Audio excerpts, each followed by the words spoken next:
Nothing illustrates the peace dividend more graphically than this, all that remains of one of the most controversial weapons ever deployed in Britain.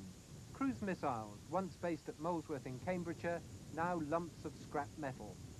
Over the years, some of the most sophisticated American hardware has been based here. The Blackbird SR-71 spy plane, one of the most striking and efficient machines ever built. The TR-2 high-altitude reconnaissance jet and its forerunner, the U-2.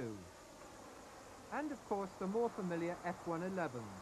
These particular planes took part in the bombing of Tripoli in the late 80s and more recently were deployed in the Middle East during the Gulf War, a conflict that highlighted the close links between the Americans and the British.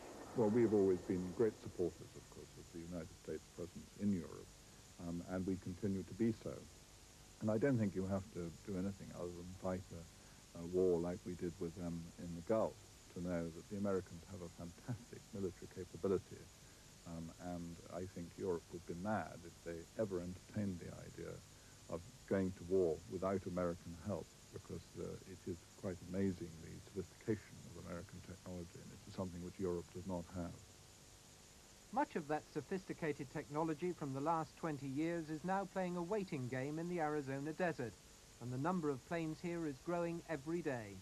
Many have come from the eastern counties, and with the closure of Bentwaters and Woodbridge in Suffolk next year, these aging Phantoms will soon be joined by many more A-10s.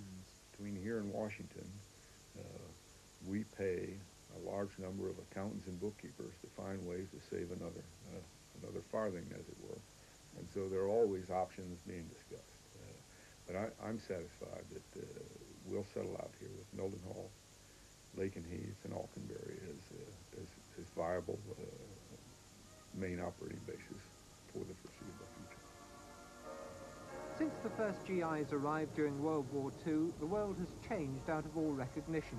The Cold War has come and gone. Now the military and political planners are looking forward not 50, but 5 years. Beyond that, nothing is certain, except perhaps that whatever happens, the lasting bond between East Anglia and the Americans will continue.